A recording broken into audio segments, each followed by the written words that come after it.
Hi, my name is Andy Zimmermann.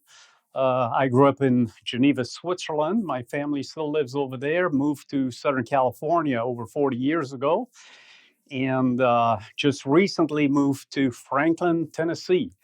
My journey with TJC2 began approximately in 1997, and I've been a back carrier, a scribe, just a servant to the international leadership team since then. This really, truly has been one of the greatest privileges of my life. It's an amazing vision on the Lord's heart. My day job, so to speak, is I'm a missionary with Youth with a Mission, but my true passion is TJC2.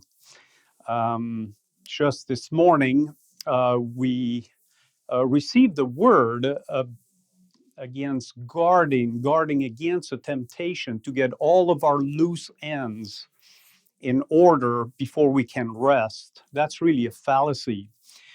And in the midst of the complexity of this vision, um, I was just reminded of something that happened to me when I was on a TJC2 prayer journey in Syria. I was in the high desert in Korah with Sister Agnes, and I was having my quiet time there that morning facing the window, and there was a lot of unresolved issues that were troubling. We were on our way to Antioch, where the believers in Yeshua first were called Christians.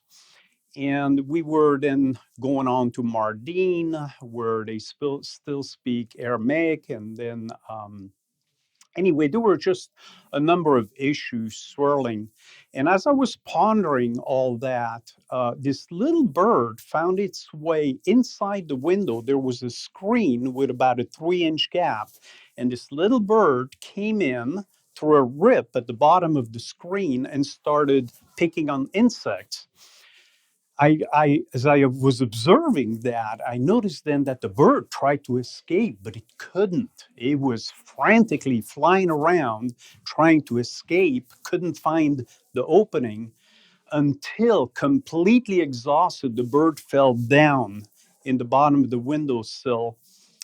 And as it was laying there, it was facing the opening and it flew away. And the Lord just spoke to my heart, Andy, you need to nestle, not wrestle. So, in the midst of all the turbulence, all the things going on, there is a place of rest, rest of faith, knowing that God is in charge and that He will bring to completion the work that He's began. It's an enormous privilege to serve these men of faith, sometimes sitting in the room with these theologians and men and women that God has given an amazing capacity to see tectonic plates in the spiritual realm shift, some historical stronghold. I'm just constantly amazed that a guy like me, I was an auto mechanic, simple guy, and to be with these men just underscores that everybody is welcome in this initiative.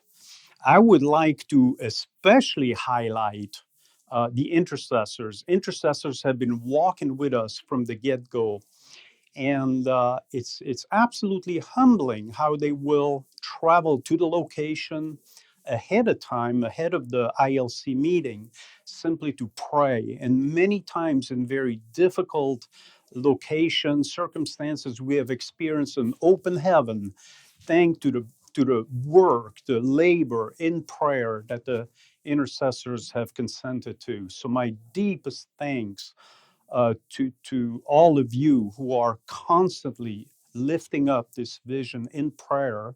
Also, all the other volunteers, we are served all the time by remarkable people, and there will be a place for you within this initiative.